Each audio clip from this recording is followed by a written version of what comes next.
20, 30대들은 대면하는 걸 별로 좋아하지 않습니다. 그 텔레그램으로 주로 이제 소통을 하거든요.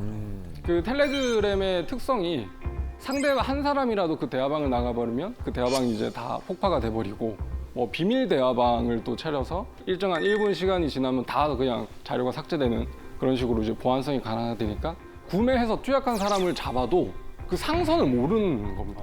대면을 해서 하질 않았으니까 그래서 이 영부인들의 수사는 상선 추적이 굉장히 어려운 그런 특징이 있습니다. 자, 그러면 제가 화면 하나 보여드리겠습니다.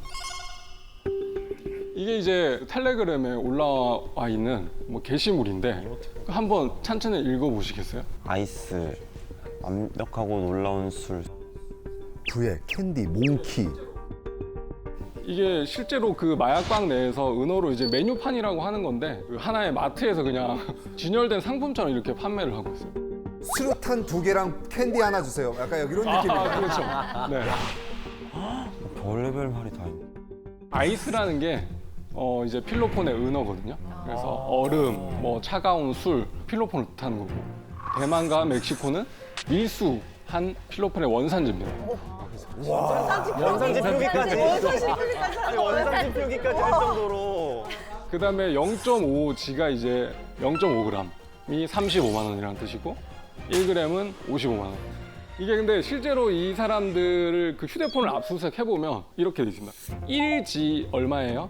그러니까 한글로 1G. 아, 1G. 예, 그다음에 반지 그런 식으로 표현합니다. 그 밑에 저기 쭉 써 있는 것도 다 약의 종류예요? 그렇죠. 구액이라고 부르는 거는 이제 합성 대마라고 해서 그 전자담배. 전자 맞습니다. 네. 그 JWH018이라고 해서 그 필로폰보다 더 이제 그 환각 정도가 높은 굉장히 좀 중한 마약. 그다음에 캔디가 도리도리라고 하는 MDMA입니다. 저렇게 각시탈 부스터 이거는 이제 그 성분을 자기 마음대로 이제 조합을 하거나 뭐 신상 마약이라고 해서 그 텔레그램 마약 방에서 유통되는 뭐 특별한 마약이라고 볼 수 있는 거죠. 이거 칵테일 메뉴네요. 그렇죠. 그런 겁니다. 네. 그렇습니다. 이해가 너무 잘 된다 그러니까. 그래서 제가 이제 검사로 재직할 때 이 텔레그램 마약방의 운영 방식에 대해서도 정보를 수집을 해야 되고 이 마약류 시세, 그다음에 혹시 신종 마약이 나오진 않은지 이런 걸 알아보려고 저 마약방에 이제 저도 이제 회원으로 가입해가지고 오, 잠이 자격증 아니지만 그냥 그 방에 들어가 있는 겁니다. 그러면 알람이 정말로 거의 뭐 5분 단위로 울립니다. 그 정도로 거래가 활성화돼 있고 제가 있었던 방은 거의 뭐 회원이 4,500명 정도의 방도 있었으니까 생각보다 정말 어마어마합니다. 그래서 어떻게 보면 지금 청소년들의 마약이 급증하고 있는 원인 중에 가장 큰 것도 이렇게 비대면 거래가 활성화되니까 인터넷 거래하듯이 주문하고 바로 이제 배송을 받을 수 있다는 점에서 굉장히 좀 쉽게 접근을 하는 것 같습니다. 실제로 얼마 전에 고등학교 3학년 친구들이 그 부모님한테 공부 좀 해야 되겠어. 그래서 공부방을 하나 만들어줘. 공부에 집중할 수 있게. 그래서 오피스텔에 이제 공부방을 하나 만들어줬는데 거기에 이제 고3 친구 3명이 아지트로 활용을 해서 텔레그램 마약방을 통해서 마약류를 판매를 해서 벌어들인 범죄 수익이 1억 2천만 원 정도 될 정도로 세상에. 그 결국 3명은 다 이제 구속이 됐죠. 그럴 정도로 이제 학생들까지 마약으로 이제 범죄 수익을 벌어들이고 있는 상황이고 청소년들 중에 기사를 보면 초등학교 6학년이 거의 뭐 최연소 뭐 투약자라고 제가 기사를 봤는데 12살 정도니까 정말로 심각한 상황인 것 같습니다. 그래서 이게 실제적으로 어떻게 범행이 이루어지는데 지금부터 더 자세하게 제가 설명을 드릴 건데 이게 뭐 범죄를 모방하라고 말씀드리는 게 아니라 자녀분들이나 주변의 지인분이 텔레그램으로 뭔가 이상한 거 한 것 같다라고 하면 사전에 그렇게 막고 예방하는 차원에서 제가 알려드리는 겁니다. 실제로 그 기사에도 났었는데 한 마약 사건 전담하는 판사님께서 지하철 탔는데 그 옆에 어떤 사람이 휴대폰으로 이제 텔레그램으로 마약을 막 주문을 하고 있는 거를 바로 신고를 해가지고 거기서 현장에서 잡힌 경우도 있었거든요. 근데 더 충격적인 건 집에 가는 지하철 안에서 마약을 주문하고 있다는 게. 그렇죠. 아마 그렇게. SNS 하듯이 이렇게. 네. 그러니까 여러분들 아시면 또 누군가를 또 신고하거나 뭐 공익적 목적으로 좀 활용할 수 있을 것 같습니다. 자, 구조에 대해서 좀 설명을 드리면 이게 거의 뭐 피라미드식 다단계 회사랑 똑같습니다. 중소기업입니다. 그래서 총책, 그다음에 인증 딜러, 그다음에 드라퍼라는 그런 개념이 나오는데 총책은 이제 제일 그 우두머리에 있는 사람이고 인증 딜러라는 사람은 총책으로부터 받은 마약을 팔 수 있게 권한을 득한 사람 그걸 인증 딜러라고 해요. 그래서 뭐 그 전국을 이제 권역화 해가지고 뭐 경상권 그다음에 뭐 전라권, 충청권, 서울 뭐 이런 식으로 권역을 나눠서 인증 딜러를 이제 배치해 놓는 거죠.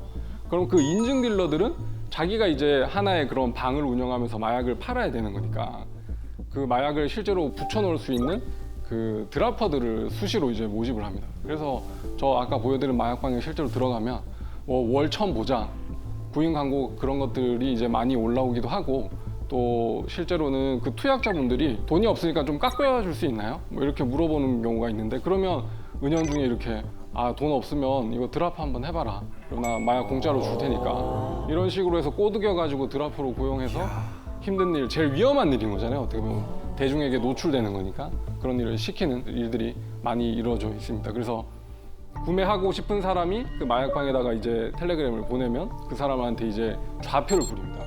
좌표라고 하는 것은 이제 마약을 드라퍼들이 숨겨둘 때 그 도로명 주소 같은 거를 이제 찍고 숨겨놓은 장소를 이렇게 찍어요. 그래서 보내면 그거 사진 보고 찾아가서 그걸 이제 득하고 실제로 그 사기치는 사람들도 많이 있어가지고 거기 예, 숨겨놓지도 않았는데 그냥 돈만 받고 왜냐하면 신고를 못 하잖아요. 그렇기 때문에 사기로 악용하는 분들도 계시죠. 근데 반대로 마약 사범 중에 이런 사람도 있었어요. 조사를 해보니까 마약 숨겨놓는 그런 위치를 그 텔레그램 방에서 봐가지고 자기가 짐작해서 그걸 찾았다는 거예요. 물론 뭐 거짓말일 수도 있겠지만 충분히 그럴 수 있다는 생각이 들었습니다. 네. 진짜 그럴 수 있겠다. 네, 그래서 저도 이제 실제로 그 마약 수사관 분들이랑 같이 함정 수사를 해서 최대한 그 드라퍼들한테 대면 거래를 유도를 하죠. 아, 나는 이거 보면서 사고 싶다라고 해서 그 현장에 나온 사람들을 이제 체포해서 뭐 상선을 타고 가는 수사를 한다거나 아니면 그 드라퍼들한테 좌표를 받아서 그 이제 마약류를 수거를 하면 그 이제 비닐팩에 묻어 있는 지문을 추적을 해서 그 이제 마약을 포장한 사람을 체포하는 그런 기법도 많이 쓰고 있습니다. 또 마약 수사에 대해서 궁금하셨던 거 있으세요? 수사 과정? 근데 영화 같은 데 보면 네. 왜 드라퍼를 잡고 상선까지 이렇게 수사를 딱 파고 들었는데 알고 봤더니 상선이 이미 감옥에서 그냥 자기는 감옥에 들어간 상태에서 모든 걸 진두지휘하고 있어서 이 사람을 더 이상 벌 줄 수도 없는 상황 막 네. 이런 것들이 나오고 아, 그럴 수도 있습니다. 실제로 뭐 세간에 화제가 됐던 그 아시아 마약왕 사건이라는 필리핀. 그 이걸 보면 필리핀 교도소 안에서 한국의 그 사람들을 이제 지휘해서 텔레그램 마약방을 운영하는 사례도 있을 정도로 그러면 그 더 줘야 되지 않나요? 그 성량을? 형량을? 형량을 더 줘야죠. 필리핀에서 처벌받은 걸로 아는데 어마어마한 형을 받은 걸로 알고 있습니다. 자, 그러면 우리 한국에서 가장 많이 소비되는 마약은 뭘 것 같으세요? 필로폰 아닐까요? 맞습니다. 예. 필로폰이 지금 그 단속된 마약류 중에서 거의 뭐 68% 이상을 차지할 정도로 압도적으로 많은데요. 제 개인적으로는 그 필로폰이 중독이 너무 심하고 그 인간의 노력으로는 이제 끊을 수 없다는 걸 제가 여러 마약 사범들 인터뷰하면서 많이 느꼈죠. 제가 이제 만났던 그 피의자 중에 이런 사례도 있었습니다. 처음에는 기소유예 처분이라 해서 이제 선처를 받고 그 다음에는 이제 기소돼서 집행유예를 선고받고 그 다음에 구속돼서 실형을 선고받고 이런 전력을 거치다가 교도소를 이제 수감이 됐습니다. 그래서 뭐 2년, 3년 이렇게 복역하고 나왔어요. 출소 그 당일에 투약을 화장실에서 하고 집으로 갔어요. 근데 아내분이 보니까 알죠. 그러니까 마약을 또 필로폰을 했구나 해서 그 자리에서 또 신고를 합니다. 그래서 출소된 날 바로 경찰한테 현행범인으로 체포돼서 다시 들어온 사람도 있었거든요. 그만큼 이제 필로폰에 중독되면 위험하다는 건데 그들은 이제 20대 커플이었어요. 20대 초반에. 근데 참 어떻게 보면 무지한 건데 남자가 이제 그 여자한테 그 우리 캠핑 가가지고 뭐 기분 좋게 하는 약을 자기가 구해왔는데 이게 같이 한번 우리 투약해 볼래? 하고 여자친구를 계속 설득을 한 거예요. 그러니까 여자친구가 뭐 한번 해보자고 호기심에 이렇게 했는데 초심자니까 이게 주사기를 잘 못 놨나 봐요. 그 여자친구분이 뭐 피부가 파랗게 변하면서 호흡 곤란이 찾아와서 응급실에 급하게 실려갔어요. 그래서 그 응급실에서 이제 범행이 발각돼가지고 수사가 이루어진 경우가 있었는데 그냥 호기심에 그렇게 못 모르고 주사를 했다가 정말로 생명에 위독한 순간까지 오는 이런 경우도 있었습니다. 겁도 없다. 진짜. 필로폰이 이제 향정신성 의약품이잖아요. 그 향정이라는 단어 뜻 자체가 방향성을 띠고 어떤 정신을 한 방향으로 흐르게 한다는 그런 뜻인 건데 필로폰이 각성 효과와 동시에 하나에게 몰입하게 해줍니다. 그래서 실제로 그 마약 사범들 인터뷰를 해보면 이제 이게 속칭 꽂힌다라고 하는데 꽂히는 걸 보면 이제 성관계에 꽂히는 게 대부분이고 근데 의외로 그 남자분들은 이제 게임, 휴대폰 게임을 그냥 8시간 동안 쉬지 않고 하는 거. 뭐 필로폰을 하고요? 예. 그리고 여성분들 중에는 청소도 의외로 많습니다. 그 필로폰을 투약하고 난 다음에 8시간 동안 밀린 집안일 같은 걸 하는 거죠. 얼마나 깨끗하게 하시려고. 실제로 제가 물어보니까 평소에는 하기 싫다가 이렇게 딱 투약을 하고 나면 그 각성 효과로 말끔하게 청소하는 그게 너무 기분이 좋았다고. 그 다음에 또 수다가 있어가지고 네, 그래서 같이 이제 투약을 하고 동성끼리 8시간 동안 이제 수다 떨고 뭐 전화하는 그런 사람도 있다고 합니다. 저는 막 그런 얘기 많이 들었어요. 먹는 거. 네, 과자 한 봉지 이만한 거를 뭐 아, 그렇습니다. 다 먹었다. 예, 그렇죠. 한 번 꽂힌 게 그게 안 바뀐다고 하더라고요. 그 매번 할 사람들은. 때마다 네, 그래요? 똑같은 대로 해서 그래서 실제로 수사해 보면 투약 장소도 갔던 모텔, 그 모텔 302호 특정 모텔에서 항상 투약을 합니다. 보면. 그래서 같은 모텔만 가니까 이제 자기가 그 모텔 어떤 천장에다가 이제 필로폰을 숨겨놓고 이제 구속돼서 형을 보역하고 그 모텔에 다시 가서 그 방에서 이제 마약을 찾아서 하시는 분들도 있을 정도로 굉장히 좀 특이한 마약인 것 같습니다. 근데 이게 처음에는 이렇게 하나에 꽂혀가지고 몰입하는 게 이제 기분이 좋고 이게 속칭 하이라는 게 오지만 그 8시간이 경과한 이후에 찾아오는 그 우울감은 정말로 말로 표현할 수 없을 정도라고 하더라고요.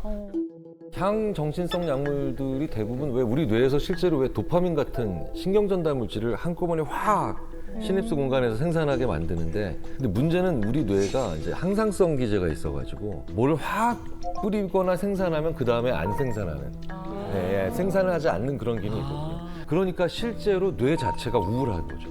도파민이 기분을 좀 더 좋게 만들어주는 물질인데 그걸 평상시 생산을 아예 안 해버리니까 그러니까 그 물질을 외부에서 자꾸 유입할 수 있도록 유혹에 쉽게 빠지는 건데 항상 저희들이 말씀드리지만 물리적으로 뇌가 변한 겁니다. 네, 물리적으로 뇌가. 네, 네.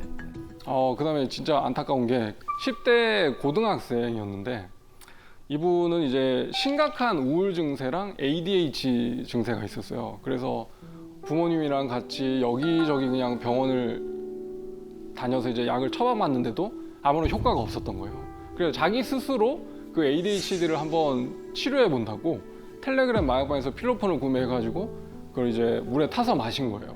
와, 그래서 그 부모님이랑 나중에 그 애랑 이제 검사실에 와가지고 같이 얘기를 하는데 부모님이 펑펑 우시는 거예요.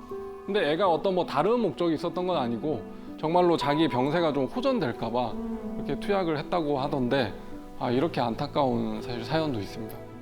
이게 그 ADHD가 한 가지 이제 집중을 못하는 증상이라고 하면 반대로 메스암페타민, 필로폰은 한 가지 이제 집중을 하게 하는 거지 않습니까? 그러니까 그래서 사실 미국에서는 이 메스암페타민과 비슷한 그 화학 구조를 가진 암페타민을 병원에서 처방받으면 그거 약을 복용을 할 수가 있습니다. 근데 한국에서는 금지가 돼 있어요. 그래서 그 해외에 유학하는 학생들이 이제 비행기 타고 이제 그 약을 들고 오다가 암페타민 밀수로 이제 입건이 되는 경우도 있어요. 그래서 그럴 때는 어떻게 돼요? 어떻게 해요? 그렇게 되면 이제 미국에서 병원에서 처방받은 내역을 이제 검사실에 제출을 하면 그런 걸 잘 참작을 해서 중형으로 이제 처벌하지는 않습니다. 그럼 그 암페타민은 중독성이 없어요? 있죠.